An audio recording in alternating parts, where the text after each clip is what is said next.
Hello students, today we are discussing about exercise 2.3 relation and function. इससे पहले हमने discuss किया कि रिलेशन हमारे पास क्या होता है. आज हम पढ़ेंगे कि फंक्शन क्या है, व्हाट इज फंक्शन. ठीक है, तो देखिए फंक्शन को सबसे पहले हम रिलेशन के थ्रू ही जानेंगे. ठीक है, यानी कि फंक्शन की तरफ हम रिलेशन के थ्रू अप्रोच करने जा रहे हैं. ठीक, तो रिलेशन में हमने क्या पढ़ा था उसे चेक करते हैं. हमने माना था कि लेट एक सेट है हमारे पास ए जिसमें एलिमेंट हैं 1, 2, 3. ठीक, और एक सेट है हमारे पास बी, इसमें एलिमेंट्स हैं 4, 5, 6. ठीक है, ये चीज की थी. अब हम बात करने वाले हैं कि फंक्शन हमारे पास क्या है. फंक्शन, ठीक. अब उससे पहले हम एक चीज और हमने की थी, हमने ना काफी सारे R1, R2, R3 इस तरह से बनाए थे, तो वो भी हम बना लेते हैं. तो हमने एक R1 लिया था, इस तरह से लिया था कि उसमें जो ऑर्डर्ड पेयर हैं A, B रहेंगे, सच दैट कि जो हमारे पास B होगा वो ग्रेटर देन A होगा, और A बिलोंग करेगा कैपिटल A से और स्मॉल b बिलोंग करेगा कैपिटल B से. ठीक, अब तो इसमें ऑर्डर पेयर कौन कौन से आए थे देखते हैं. यानी कि जो हमारा सेकंड एलिमेंट है वो पहले वाले से बड़ा होना चाहिए. तो हमारे पास क्या क्या बनेंगे यहां पर ऑर्डर पेयर 1, 4, 1, 5, 1, 6, 2, 4, 2, 5, 2, 6. फिर हमारे पास 3, 4, 3, 5, 3, 6. ठीक है, और हमने एक R2 बनाया था, उसमें लिखा था कि A, B ऑर्डर्ड पेयर रहेंगे और B हमारे पास A से किस तरह से रिलेट रहेगा, A+3, और A किससे बिलोंग करेगा, सेट A से, और B किससे बिलोंग करेगा, सेट B से. ठीक है, तो इसमें कौन कौन से ऑर्डर पेयर आएंगे.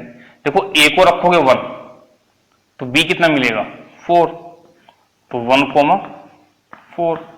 A को रखेंगे 2 तो B मिलेगा 5. A को रखोगे आप 3 तो B मिलेगा 6. ठीक है, अब आप चेक भी कर सकते हैं, जो फर्स्ट एलिमेंट है वो सेट A से बिलोंग कर रहा है और जो सेकंड एलिमेंट है वो सेट B से. अब जो बच्चे डायरेक्ट ही इस लेक्चर को देख रहे हैं उनको ये चीज समझ नहीं आएगी. ठीक है ना, तो मैं उनसे कहूंगा कि पहले आप एक्सरसाइज 2.2 जरूर देखें, उसकी वीडियो जरूर देखें, उसके बाद आप यहां पर आए. अब हमने एक लिया था R3, उसको हमने कुछ इस तरह से लिखा था कि A, B उसमें ऑर्डर्ड पेयर रहेंगे और B किस तरह से होगा हमारे पास कि A+4 कर लेते हैं. ठीक है ना, A+4 कर लेते हैं, या शायद हमने A+2 भी लिया था, उससे कोई फर्क नहीं पड़ता, हमें तो एग्जांपल ही लेना है. और B हमारे पास सेट B से. तो इसमें देखिए ऑर्डर पेयर कौन कौन से बनेंगे. अगर आप A को 1 पुट करते हो, 1 पुट करने पर क्या आएगा, B कितना मिलेगा 5, और A को 2 पुट करते हो तो मिलेगा आपको 6. अब अगर आप A को 3 पुट करते हो तो B कितना मिलेगा आपको 7, लेकिन 7 सेट B में नहीं है तो हम और ज्यादा ऑर्डर पेयर नहीं लिख सकते. ठीक है, तो ये कुछ मैंने 3 रिलेशन लिख दी है. अब बात करते हैं फंक्शन क्या है. अब ध्यान से सुनिए, फंक्शन भी एक तरह का रिलेशन है. फंक्शन भी एक तरह का रिलेशन है, या मैं इसको ऐसे बोल सकता हूं, एक स्पेशल टाइप के रिलेशन को हम फंक्शन बोलते हैं. एक स्पेशल टाइप के रिलेशन को हम फंक्शन बोलते हैं. अब उसमें स्पेशल क्या है, बस वो इंपॉर्टेंट चीज है. ठीक है ना, तो देखिए, और relation R from A to B is said to be function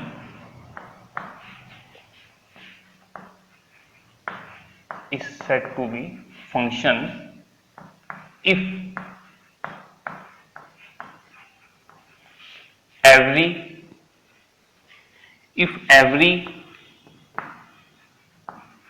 element of set A has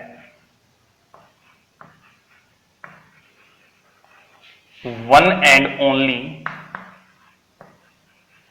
one image in set B.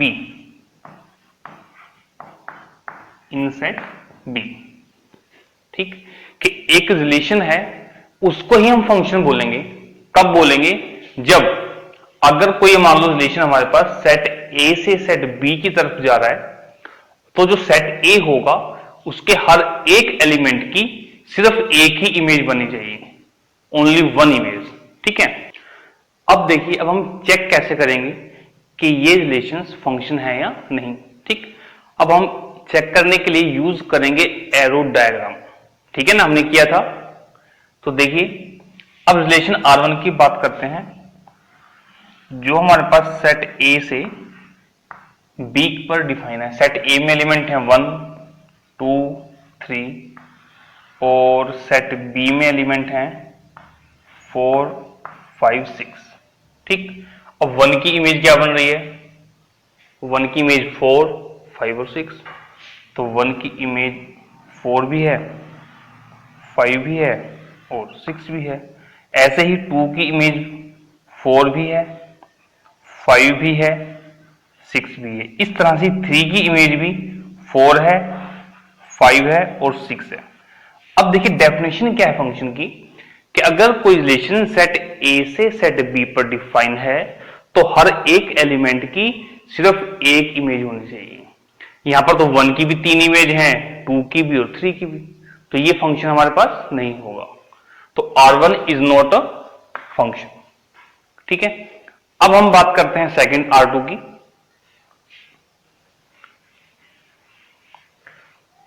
R2 की बात करते हैं, तो वो भी हमारे पास सेट A से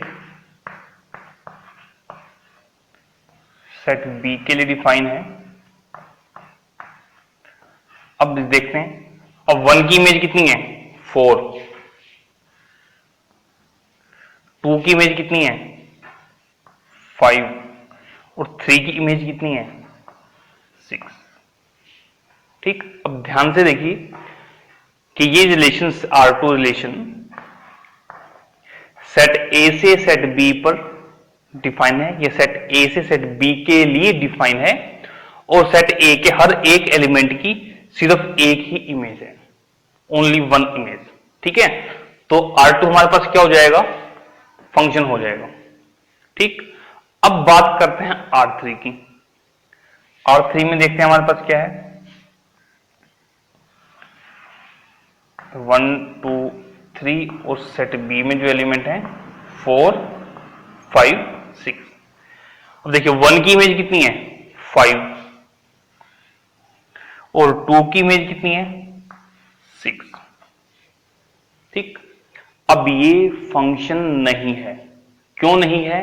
क्योंकि डेफिनेशन में क्या कहा गया कि relation R from set A to set B is said to be function if every element, यानी कि हर एक एलिमेंट की यहां पर इमेज होनी चाहिए, लेकिन 3 की तो इमेज नहीं है, 3 की इमेज नहीं है, इसलिए R3 भी फंक्शन नहीं होगा, R3 भी फंक्शन नहीं होगा।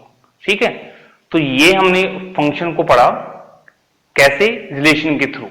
ठीक है ना, कि रिलेशन को हम फंक्शन कब बोल सकते हैं, क्या कंडीशन है उसकी। अब आगे हम पढ़ेंगे कि फंक्शन दिखता कैसे है, फंक्शन दिखता कैसे है। ठीक है ना, अब आप सोच रहे होंगे कि सर आपने ये तो बताया नहीं कि रिलेशन कैसा दिखता है। ठीक है ना, क्योंकि देखिए अगर हम दो लोगों के बीच रिलेशन की बात करें तो रिलेशन दिखता नहीं, रिलेशन को फील करते हैं।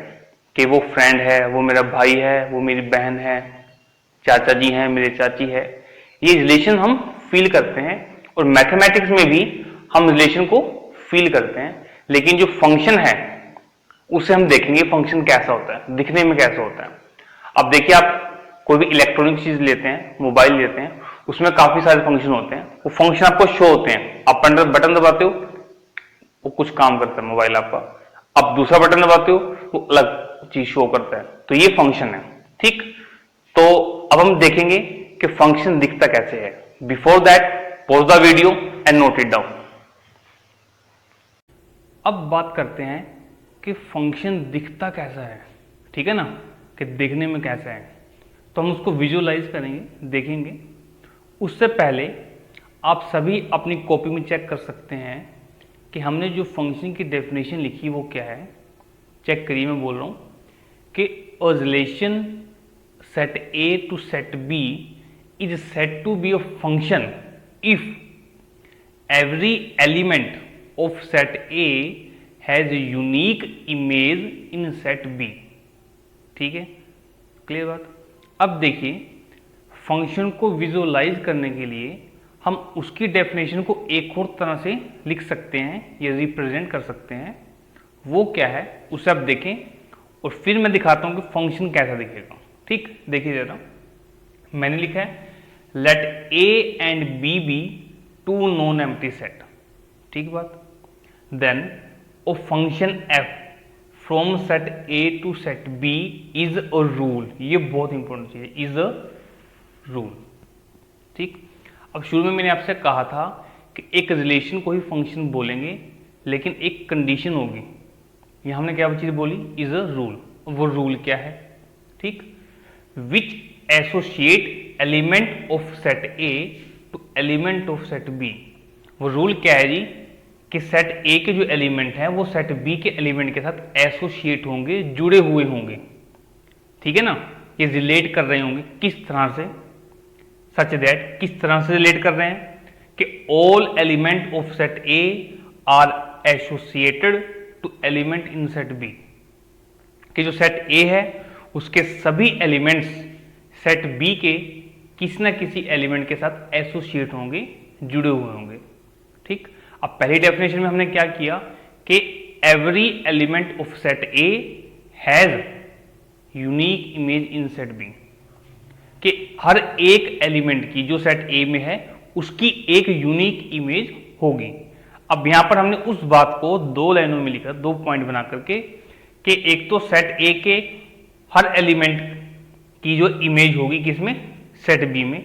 और सेकेंड लाइन क्या लिखी है, an element of set A is associated to a unique element in set B। कि जो सेट A का एलिमेंट होगा, कोई भी एलिमेंट, वो सेट B के सिर्फ एक ही एलिमेंट के साथ एसोसिएट होगा। तो दोनों चीजें सेम है, लिखने का तरीका अलग है। अब बात करते हैं कि फंक्शन दिखता कैसे है। चेक करिए, मैं लिख रहा हूं कि ये एक फंक्शन है मेरे पास, f of x is equal to 2x। ध्यान से देखिए, इज इक्वल टू 2x। मैं कह रहा हूं फंक्शन है।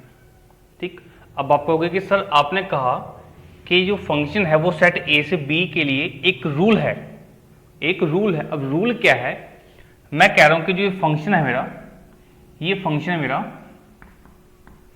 नेचुरल नंबर से नेचुरल नंबर के लिए डिफाइन है। Natural number two natural number. अब नेचुरल नंबर कहां से शुरू होते हैं, 1 2 3 4 5।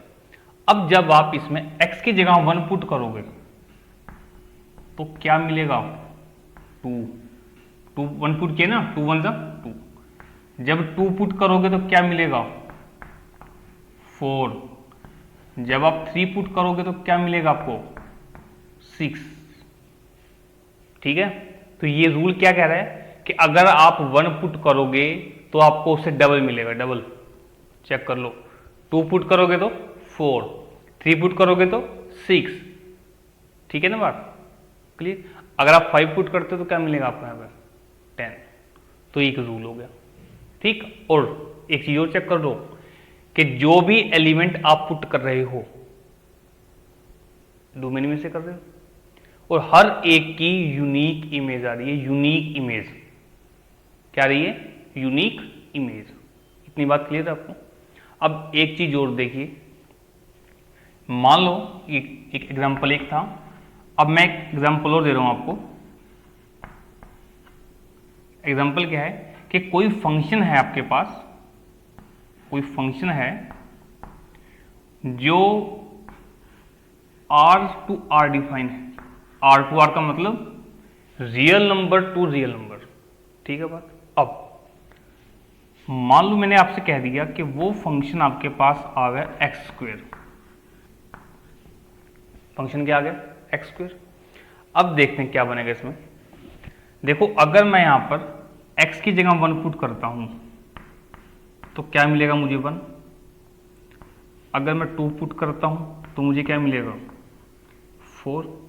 ठीक है, तो यहां पर रूल क्या अप्लाई हो रहा है कि आप जो भी वैल्यू पुट करेंगे उसका स्क्वायर हो करके आपको मिल जाएगा। ठीक, अब एक चीज और चेक करें। मान लो अगर मैं x को पुट कर देता हूं -1, क्या पुट किया? -1, तो आपको क्या मिलेगा? 1। ठीक है, और अगर मैं पुट कर देता हूं -2 तो आपको क्या मिलेगा? 4। ठीक, अब यहां पर आप थोड़ा सा दिमाग लगाएं। दिमाग क्या लगाना है कि 1 पुट करने पर भी 1 मिल रहा है और -1 पुट करने पर भी 1 मिल रहा है, यानी कि दो एलिमेंट्स की एक इमेज हो गई। दो एलिमेंट्स की एक इमेज हो गई। तो अगर कुछ बच्चे सोच रहे हैं कि ये फंक्शन नहीं है तो वो गलत सोच रहे हैं। ठीक है ना, हमने डेफिनेशन में क्या कहा कि एक एलिमेंट की दो इमेजेस नहीं हो सकती। एक एलिमेंट की दो इमेजेस नहीं हो सकती, लेकिन दो एलिमेंट की एक इमेज हो सकती है। ठीक है ना, अब इसको अगर ये चीज क्लियर नहीं हो रही तो एक तरीका और देखो।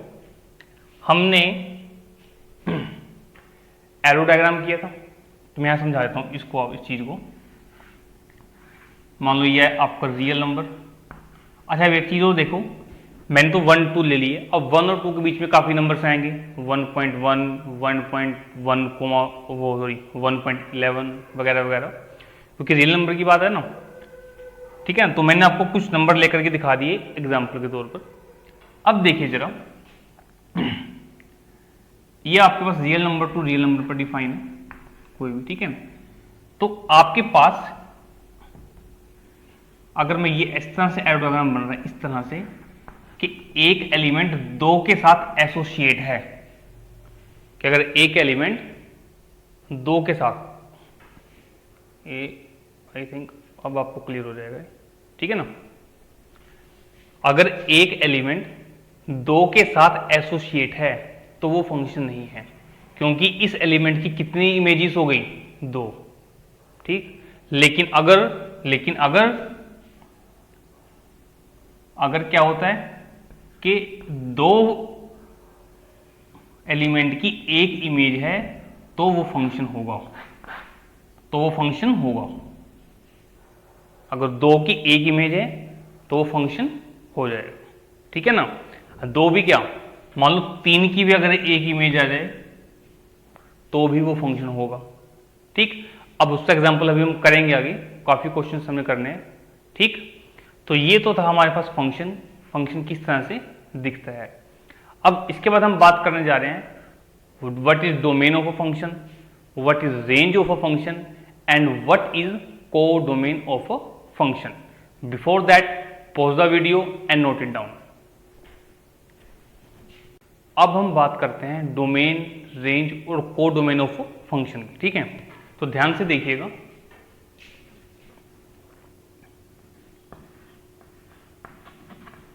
डोमेन, रेंज एंड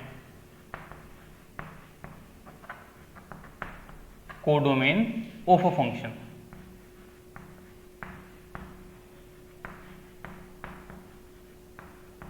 ठीक है, अब देखिए हम कह रहे हैं कि अगर कोई फंक्शन हमारे पास सेट ए से सेट बी पर डिफाइन है, सेट ए से सेट बी पर, और हम उसकी डेफिनेशन में ये भी बोलते हैं कि अगर ये फंक्शन है तो सेट ए के हर एक एलिमेंट की, यानी कि every element of set A has a unique image in set B. ठीक है ना, यानी कि सेट ए का हर एक एलिमेंट क्या होगा, एसोसिएट होगा with element of set B. ठीक, अब रिलेशन में हमने क्या पढ़ा था, जो वैल्यू हम पुट करते हैं, जो एलिमेंट हम पुट करते हैं वो हमारे पास डोमेन में आता है, और जो हमें मिलता है वो क्या होता है, रेंज। ठीक, तो अब फंक्शन के अंदर क्या है कि पूरे का पूरा जो सेट ए होगा वो हमारे पास क्या होगा, डोमेन, क्योंकि सेट ए का हर एक एलिमेंट सेट बी के हर एक एलिमेंट के साथ एसोसिएट होगा। ठीक है ना, तो अगर कोई फंक्शन सेट ए से सेट बी के लिए डिफाइन है तो यहां पर ए हमारे पास क्या हो जाएगा, डोमेन। ठीक, अब ए से बी के लिए डिफाइन है तो जो ये सेट बी होता है वो हमारे पास क्या था, कोडोमेन, जैसा हमने रिलेशन में भी पढ़ा था। ठीक, अब बात है रेंज की। रेंज क्या होती है जी, रेंज क्या होगा कि हम जो वैल्यूज, जो एलिमेंट सेट ए से पुट करेंगे और हमें जो मिलेगा वो क्या होगा, रेंज। अब वो रेंज कहां से बिलोंग करती है, वो रेंज बिलोंग करती है सेट बी में से। ठीक है, इतना क्लियर आपको। रिलेशन और फंक्शन में डोमेन में ही सिर्फ फर्क आएगा, वहां पर डोमेन ए सेट से बिलोंग करती थी, अब पूरे का पूरा सेट ए ही डोमेन होगा। ठीक, कोडोमेन सेट बी रहेगा और रेंज क्या रहेगा, सबसेट ऑफ सेट बी। अब एक क्वेश्चन लेते हैं, उससे आपको और ज्यादा क्लियर होगा। मान लीजिए मैंने एक फंक्शन कह रहा हूं मैं, जो सेट ए से सेट बी के लिए डिफाइन है, और जो मेरे पास सेट ए है उससे मैं लिख दे रहा हूं कि -2 -1 0 1 2। ठीक, और जो मेरे पास ये सेट बी है इसमें एलिमेंट हैं 0 1 2 3 4 5 6। ठीक, और फंक्शन मेरा किस तरह से है, फंक्शन मेरे पास है x², हमने अभी एग्जांपल भी किया था। अब हम x की जगह वैल्यू कहां से पुट करेंगे, सेट a से। तो पहले हम पुट करते हैं -2, हमें मिलेगा 4, हम पुट करते हैं -1, हमें मिलेगा 1, हम पुट करते हैं 0, हमें मिलेगा 0, अब हम पुट करते हैं 1 तो हमें मिलेगा 1, और फिर पुट करते हैं 2, हमें क्या मिलेगा 4। ठीक, अब यहां डोमेन क्या रहेगा, डोमेन वो तो पूरा सेट ए रहेगा। ठीक है ना, तो उसमें -2 -1 0 1 2। अब बात करते हैं रेंज की, हमें क्या क्या मिला, हमें एक तो 4 मिला है, 1 मिला है, 0 1 4 दोबारा से आ गए, तो रेंज में हमें क्या क्या मिला, 0 1 और 4। और अब बात करते हैं कोडोमेन की। अब कोडोमेन क्या रहेगी, वो सेट बी रहेगा। ठीक है ना, जिस तरह से रेंज में। क्लियर बात। ठीक, अब एक एग्जांपल और लेते हैं। देखिए अब मैं बोल देता हूं आपसे कि एक फंक्शन जो है वो real number to real number define है, और फंक्शन आपको क्या दिया गया है, x² + 1 अपॉन x - 1, इस तरह से फंक्शन दिया गया। ठीक, अब हमें इसकी डोमेन निकालनी है, रेंज निकालनी है और कोडोमेन निकालनी है।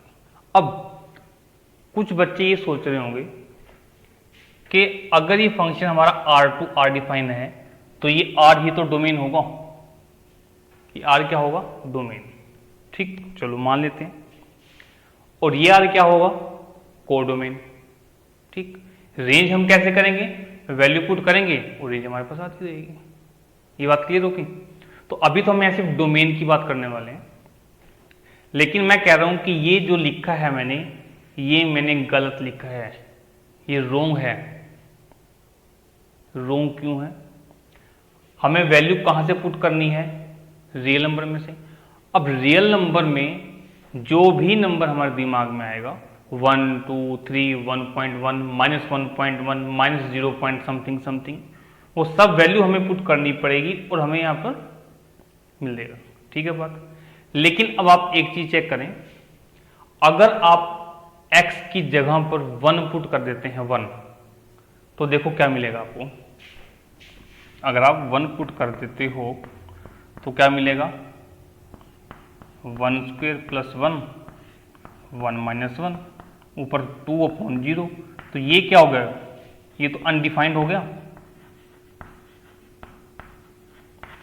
यानी कि अगर आप x की वैल्यू 1 रखोगे तो उस 1 पर तो आपको कुछ मिलेगा ही नहीं। अगर कुछ नहीं मिलेगा तो आप रेंज कहां से निकालोगे। बात क्लियर हो रही मेरी, ठीक है ना। यानी कि अगर आपके पास डिनोमिनेटर 0 हो जाता है तो आपको तो अनडिफाइंड हो जाओगे, कुछ भी नहीं मिलेगा। अगर कुछ मिलेगा ही नहीं तो भाई साहब आप रेंज कहां से बताओगे, और रेंज नहीं आएगी तो फिर फंक्शन का मतलब नहीं रहा। ठीक है ना। तो अब हम इस तरह करेक्ट करेंगे। करेक्ट क्या करेंगे कि जो हमारे पास ये फंक्शन होगा ये कहां से कहां डिफाइन होगा, ऑल रियल नंबर। आप इसमें कुछ भी पुट करें लेकिन आप यहां 1 पुट मत करें। Real number -1 to all real number. ठीक है ना। अब इसकी डोमेन ये रही, अब ये बिल्कुल सही फंक्शन है क्योंकि इसकी डोमेन भी सही है और रेंज का तो कोई प्रॉब्लम ही नहीं हमें। ठीक है ना। अब अगर आप इसमें 1 को छोड़कर कुछ भी नंबर पुट करें तो ये किसी भी पॉइंट पर अनडिफाइंड नहीं होगा, और अगर ये अनडिफाइंड नहीं होगा, अगर ये अनडिफाइंड नहीं होगा तो आपको कोई ना कोई वैल्यू मिलती जाएगी, और जो वैल्यू मिलेगी वो क्या होगी, रेंज। ठीक है। तो डोमेन अब इसमें क्या है, ऑल रियल नंबर एक्सेप्ट 1। ठीक। और कोडोमेन क्या रहेगी, रियल नंबर। अब देखिए आप 1 को छोड़कर कुछ भी पुट करें आपको वैल्यू मिलेगी, और आपको बहुत सारे नंबर मिलेंगे, बहुत ही सारे। ठीक, जिनको आप फिर काउंट भी ना कर पाओ। ठीक है ना। तो जो रेंज रहेगी यहां पर, रेंज रहेगी वो भी रियल नंबर रहेगी। क्लियर हुई बात। तो अब एक चीज आप ध्यान रखें कि अगर हमारे पास इस तरह से फंक्शन आ जाए तो जो डिनोमिनेटर वाला पार्ट है उसे हमें 0 नहीं होने देना। ठीक है ना। हमसे ये भी पूछा जा सकता है कि ये जो फंक्शन है हमारा, इसकी अब डोमेन बताएं क्या रहेगी। अगर x किससे बिलोंग करता है, रियल नंबर। ऐसे क्वेश्चन आ सकता है कि find domain of f of x, ऐसे x² + 1/x - 1। ठीक है ना, where x belongs to r। ऐसे क्वेश्चन आ सकता है। तो आपको सिर्फ ये चेक करना है कि जो इसका डिनोमिनेटर है ना वो 0 ना हो, बाकी कुछ भी हो जाए। तो हम क्या लिखेंगे, हम चेक करेंगे कि x - 1 किसके इक्वल नहीं होना चाहिए, 0 के इक्वल नहीं होना चाहिए, और x किसके इक्वल नहीं होगा, 1 के। 1 को उधर लेकर जाएंगे, प्लस बन जाएगा। तो हम क्या करेंगे, डोमेन क्या रहेगी हमारे पास यहां पर कि आप सभी रियल नंबर ले लो लेकिन आप सिर्फ 1 को छोड़ दो। ठीक है ना बात। तो इस तरह से हम डोमेन निकाल सकते हैं। तो अभी हमने डोमेन, रेंज और कोडोमेन के बारे में पढ़ा। ठीक है। अब इसके बाद हम करते हैं equal sets. Before that pause the video and note it down. तो स्टूडेंट्स अब हम बात करते हैं इक्वल फंक्शंस की। ठीक है ना। Equal functions, equal function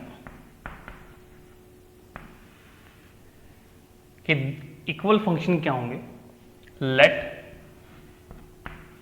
f of x and g of x are set to be equal functions, कि दो फंक्शन है हमारे पास, एक एफ ऑफ एक्स और एक जी ऑफ एक्स, ठीक है, नाम दे दिया, एक को एफ और एक को जी, और एक्स जो लिखा है उसका मतलब है कि जो वेरिएबल है हमारे पास वो एक्स में है, ठीक है। R set to be equal function कहेंगे हम इनको कब, if and only if number one, अगर हमारे पास क्या होगा, domain of F is equal to domain of G, कि अगर दोनों फंक्शन की डोमेन क्या होगी, इक्वल, तो दोनों फंक्शन क्या होंगे, इक्वल। और सेकंड पॉइंट कि codomain of F is equal to codomain of G, कि जो दोनों फंक्शन हैं उनकी डोमेन भी इक्वल होनी चाहिए और को डोमेन भी इक्वल होनी चाहिए, तब हम उन्हें क्या बोलेंगे, इक्वल फंक्शन। अगर दोनों फंक्शन इक्वल हो जाते हैं तो उनको हम कैसे लिख सकते हैं, F of X is equal to G of X. Clear बात, ठीक है। अब एक एग्जांपल लेते हैं, उससे आपको थोड़ा क्लियर हो जाएगा, ठीक है। एग्जांपल हमारे पास कुछ इस तरह से है